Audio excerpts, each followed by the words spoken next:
For the longest of time, the Democrat Party and the far left have been compared to the Borg of Star Trek, in which they operate with a collective hive mind, each and every one of them programmed to accept whatever talking point and whatever political narrative is pushed out by the party leadership.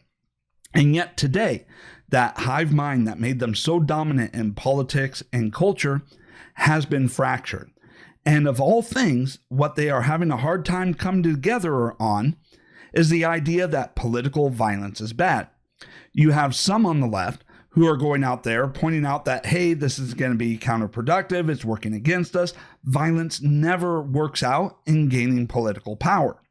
While on the other hand, you have the complete opposite side cheering on political violence, threatening more, and bragging about killing their political opponents.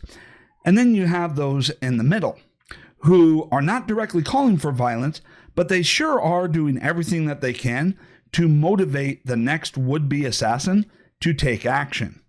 And as the leftist hive mind has been breaking down and they're trying to figure out how to work together, I have seen the perfect video that describes the results that they are having.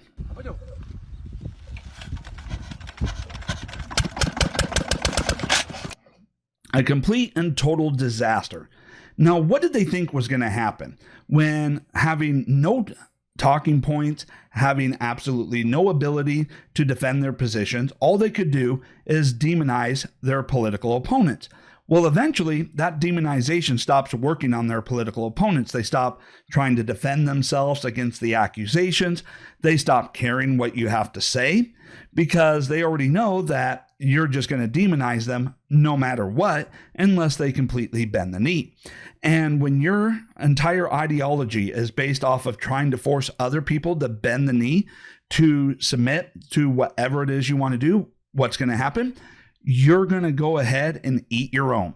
You're going to have different people within your party, each coalition told that anybody who disagrees with them is a completely horrible person, and they're going to try and push their will on other members of their party to ideas that are beyond that of which was pushed by the party leadership, and then try and push them out of your party if they do not bend the knee, which only shrinks their party and grows the political opposition. And now we can see here how the left has responded.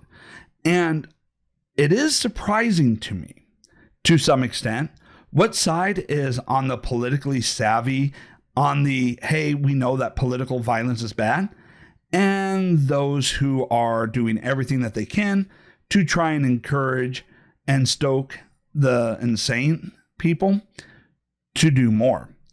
So let's go ahead and take a look at the politically savvy people, which surprisingly are those on the Young Turk. So Han is a complete moron who is engaging in a senseless act of violence. And I say senseless because when you're indiscriminately firing your weapon, what do you think you're going to accomplish with that? First of all, meeting anything that you disagree with politically with violence is beyond counterproductive and stupid. So I do not in any way agree with any political violence. It's not helping any situation, and in fact, creates yet another excuse for the government to tamp down on our freedom of expression, freedom of rights. There is never a tragedy that the government is not willing to use for its own purposes. Now, there's a couple of things that she is absolutely right about, and one thing that she accidentally exposes. One, political violence never works out, at least not when it's directly and overtly political and nakedly political for anybody and everybody to realize what the motive is, because it does show that you have no ability to defend your positions because they are that horrible. And it always backfires, as most decent moral people are against political violence. They don't believe that you settle your political differences with murder instead of debate. However, she does go off and give away what the leftist strategy was, even though she may not have realized herself what that strategy was. And that was with every school shooting and every mass shooting, there has been a connection between the shooters being far leftists and the Democrats coming out trying to take advantage of the violence that their side has caused in order to push a political narrative, which is we must repeal the Second Amendment. They have come out there saying, hey, we need you to give up your guns. We say no. Then one of their supporters goes and engages in a mass shooting, whether that's out in public or in the school, and then they use the violence caused by their own side to say, hey, this is why we need to give up the Second Amendment. It's been a repeat pattern. They make a demand, we say no, a mass shooting happens by one of their supporters, and they come out and justify their own violence as reasons why we should give in to their original demand. Now, she may not have realized this pattern, she may not have seen this pattern, and she may be operating in what she thinks is good faith. But at least her response has been consistent, whether it's related to school shootings or political assassinations, which is violence is bad. However, not everybody on the left is in agreement with her, and that is sad. We now see the leftists going out there openly bragging about the murder of Charlie Kirk. Still to this day, they're making jokes about killing more people on the right, and even actively recruiting people on the basis that if you join us, we're going to help train you to kill your political opponents. And here's what that looks like. Hey MAGA, how bad does it hurt? The Jimmy Kimmel's back, but you guys can't get your person back. What do you say? Fuck Donald Trump. Why do you say that? Because he's racist and he's a pedophile. But you know you got Look it up. you got 3 more years of Trump though. Yeah. No, I'm saying he's. We already killed his friend. Whoa. The next one is talking to him. Oh. And if you think those were bad, we also have this report from Fox News. A left-wing gun club posting recruitment flyers on the campus of Georgetown University with the phrase, "Hey fascist, catch." That's the same chilling phrase, the same words found etched on the bullet casings in the rifle used to assassinate Charlie Kirk. And think about that. They have gone from celebrating political assassinations to mocking it, to threatening more in order to get you to shut up, to now actively recruiting people on the idea that, hey, if you join us, we're going to help you learn how to take out your political opponents. And while there are some voices on the left that are rational and reasonable, probably understanding that if they keep doing this, eventually that's going to boomerang back on them in the form of retaliation, and that's when everything goes all to hell. And while you have those two views, you have the people in the middle who are still going off trying to profit off of hate by demonizing baselessly the party and the groups that they disagree with. They are still targeting ICE without providing any legally legitimate basis for their claims. In fact, they're trying to say, hey, ignore the laws, ignore the rules, ignore everything that has gone on. If ICE is deporting people, which means sending them back home, they are horrible, evil people.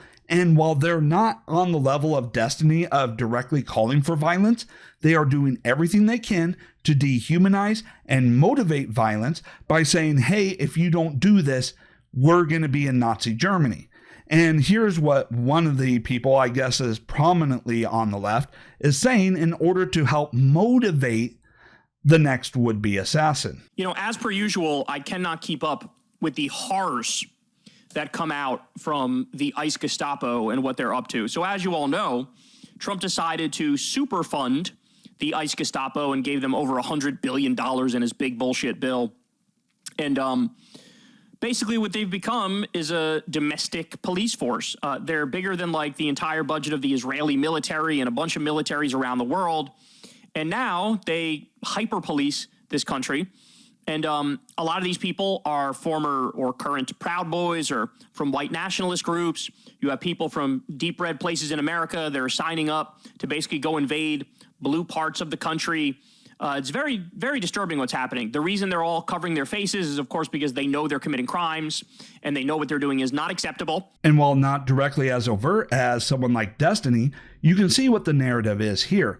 That ICE is like Nazi Germany, filled with white supremacists, and they're disappearing minority communities as if they are Hitler marching the Jews off to the gas chambers.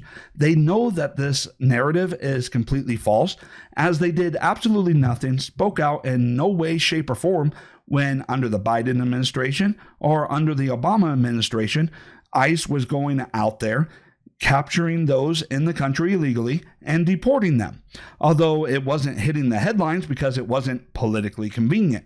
But now they're going out there with this narrative, knowing that it's going to incite violence among the most radical and extreme people within their party, to which they're perfectly okay with because they believe that that will help them win in the midterm election, that it will somehow motivate their base, or at least to some extent give them headlines or something to talk about dishonestly when in fact they have nothing to say. When their positions are indefensible, all they can do is attack their political opponents as white supremacists, Nazis, and all the other disgusting words. And they believe this is the key to winning, not substance, but demonization. But what do you think? That's all for this video. Don't forget to hit subscribe, and I'll see you on the next one.